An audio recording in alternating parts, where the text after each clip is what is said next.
I feel that I'm a very conscious person, maybe even a bit self-conscious. But overall, I am very aware of what I'm doing and sometimes what I'm even saying.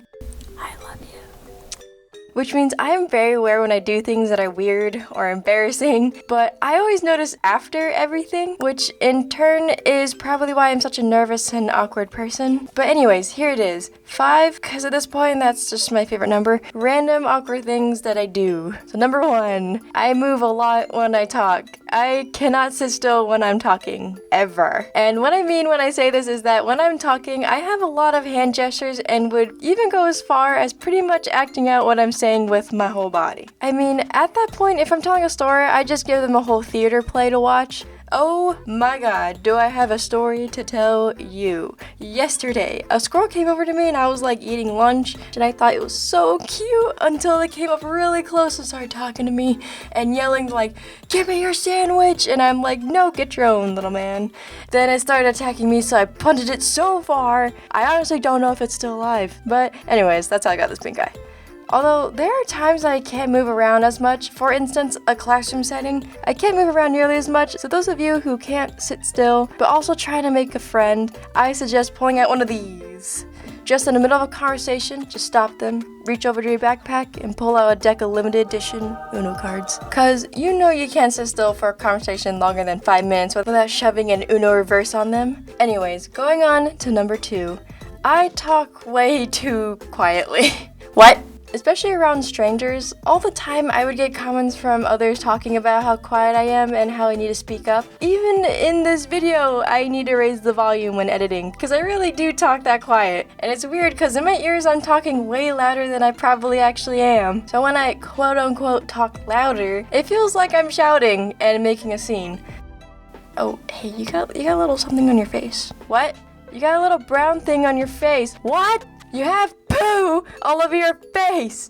This makes it especially hard to talk to some older people, so overall I just try to avoid it. But I know this fact about me is still true, because recently I went to a drive-thru to order some drinks for me and a friend, and when I was finished ordering my lemonade, yes, I drink lemonade at Starbucks, I mean Moonbucks, she was like, "How the hell did they hear you? Even I could barely hear you, and you're sitting right next to me!" And in my head, I'm like, I thought I was shouting. Anyways, number 3, having bad breath. Now just to be clear, I do not have bad breath most of the time, but the idea that my breath could be bad makes me very nervous, and that also may contribute to me talking quietly because I try not to open my mouth and spread my possible bad breath in the room, or I would just awkwardly keep a weird amount of distance from who I'm talking to, and they don't even know that, so I feel like all they see is me slowly trying to walk away from a conversation, which I am not trying to do, but that is what it looks like. Anyways, number 4, eye contact.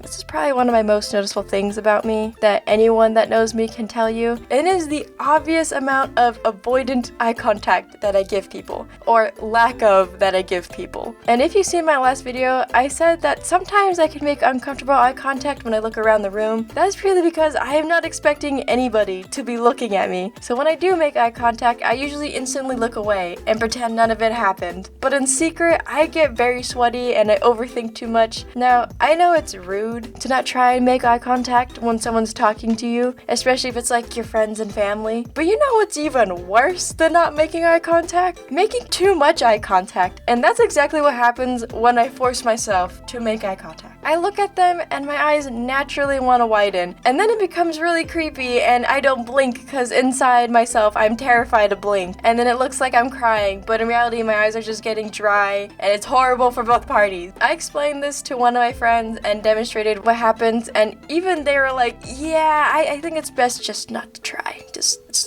don't make eye contact. It's not that big of a deal. And I agreed. Now, lastly, number 5. My dark humor. I get it. Not a lot of people like dark humor. We all get our own little cups of tea. Mine just happens to be driving into a Walmart parking lot, seeing some guy slowly walking in the middle of the street, and just want to honk the horn and say, "Move your away! You're taking up the whole damn parking lot!" Or when you see a little kid next to you randomly and you just have that thought where you just want to respectfully push them off the chair. Of course, you would never do that, but it crosses one's mind sometimes. Maybe not yours, but it definitely comes through mine. Anyways, this is the end of the video. I hope you enjoyed. Please subscribe, and I'll see you in the next one.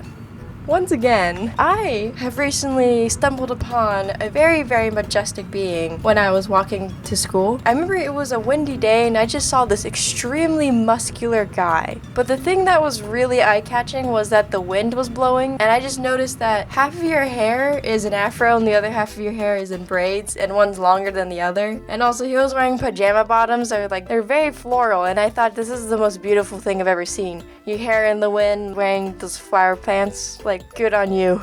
Anyways, I hope you enjoyed. Please subscribe.